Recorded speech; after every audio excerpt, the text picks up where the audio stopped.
आज आउटसोर्सिंग हो या बीसीसीएल प्रबंधन, कहते कुछ और है और करते कुछ और। इसका एक जीता जागता उदाहरण बड़ौदा के डेको आउटसोर्सिंग में देखने को मिली। हुआ यूं कि जब यह आउटसोर्सिंग की स्थापना हुई थी तब श्रमिकों को यह नहीं कहा गया था कि बीच में ही कंपनी अपनी बोरिया बिस्तर बांध लेगी।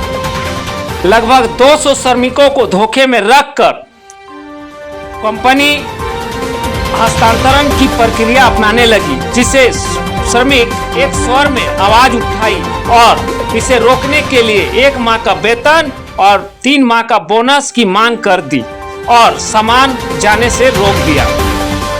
इस क्रम में बड़ौदा पुलिस आकर श्रमिकों को समझाने का प्रयास किया और कहा कि 5 लोग आए, थाने में बात होगी, लेकिन यह लोग मानने को तैयार नहीं हुए और अंततः एकजुट होकर अपना परिचय दिया।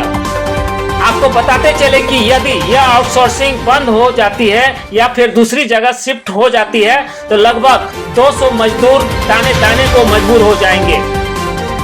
मजदूरों के नेता प्रेस को संबोधित कर क्या कुछ कहा, आइए जानते हैं। हिलटॉप डेको कंपनी में काम कर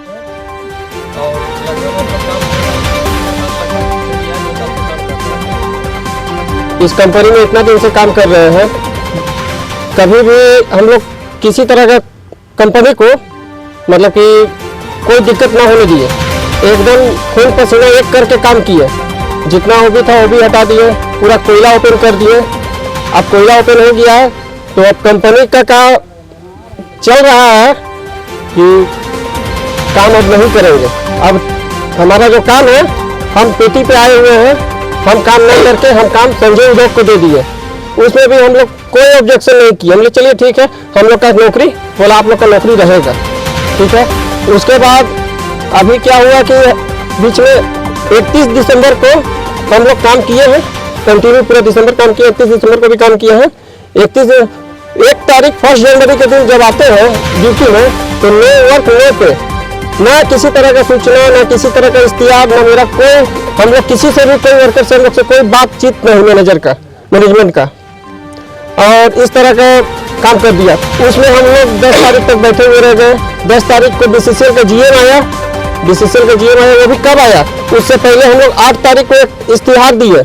एक इश्तिहार सब जगह से साइन करवा के परमिशन ले लिए कि हम 23 तारीख को 15 दिन का अल्टीमेटम दे रहे हैं, हमारा काम नहीं चालू होगा। हम लोग का पेट का बात है, हम लोग घर परिवार चलाने में एकदम असहाय हो गए हैं।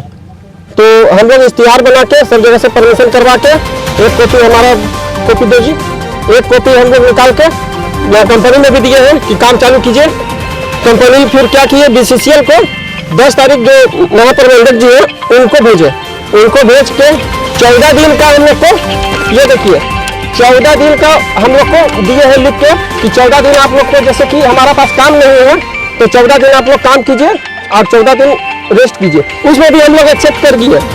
लेकिन अभी क्या कर रही है कंपनी कि आज आए हैं ड्यूटी में तो पता चल रहा है कि सब गाड़ी मशीन जो भी है अपना खुलवा के जबरदस्ती लेके जा रही है। हमारा बस इतना ही मांग है कि हमारा जो आप जा रहे हैं 1 महीना जो हम लोग वर्क किए उसका पेमेंट, इधर जो ड्यूटी कर रहे हैं उसका पेमेंट, 3 महीने यदि आप जा रहे हैं तो एनसीआर में जो साफ सुथरा लिखा हुआ है कि 3 महीने का पेमेंट प्लस जितना दिन का भी बोनस बनता है वो आपको देना पड़ेगा। तो बस मेरा वही मांग है और ऐसा कुछ मांग नहीं है। आज क्यों जा रही है, अब कंपनी क्यों जा रही है, क्या मंशा है, अब तो हम लोग वर्कर लोग हम लोग कोई बोल नहीं पाएंगे। हाँ, आज क्या हुआ, हम लोग आए तो एक मिनट, थाना से कुछ सिपाही लोग को भेजे थे यहाँ पे कि जाइए वो लोग को मेरे पास लेकर आइए, तो जो है 5 आदमी जाइए। तो हम लोग वर्कर सारा है, हम लोग 5 आदमी क्यों जाएंगे, हम लोग नहीं गए। हम लोग का जो मांग है 3 महीना 13 दिन का प्लस पेमेंट प्लस बोनस, इधर जो ड्यूटी कर रहे हैं वो हम लोग को मिल जाए। हमको कोई ऑब्जेक्शन नहीं है, आपका संपत्ति है, कंपनी का चीज है, आपको जहाँ ले जाना है ले जाइए। अगर आपकी मांगे पूरी नहीं होती इसके बाद क्या कुछ हम लोग आत्मदाह करेंगे, आत्मदाह में एकदम उतरेंगे। हमारी मांगे पूरी नहीं होगी, आत्मदाह करेंगे। जबरदस्ती हुआ तो आप कितने मजदूर कारीगर? हम लोग 200 के लगभग में हैं। क्या नाम है? श्याम पंडित। रैयत सुनील गोप ने क्या कुछ कहा, आइए जानते हैं। और एक तरह से मैं यहाँ का जमींदार भी था। रैयत जमीन भूमि अधिग्रहण के लिए बीसीसीएल को सौंपा भी गया हमारे द्वारा, और उसके प्रति हमको यह नियोजन दिया गया था कि जब तक कंपनी सुचारू रूप से चल रही है तब तक आप लोग का नियोजन चालू रहेगा। अभी कंपनी का ऐसा दुर्व्यवहार हम लोग के साथ किया जा रहा है कि कभी भी बिना सूचना का कोई भी चीज़ का नोटिस लगा दिया जाता है कि काम बंद हो गया है, ये है वो है, और हम लोग को उचित मुआवजा भी नहीं दिया गया है।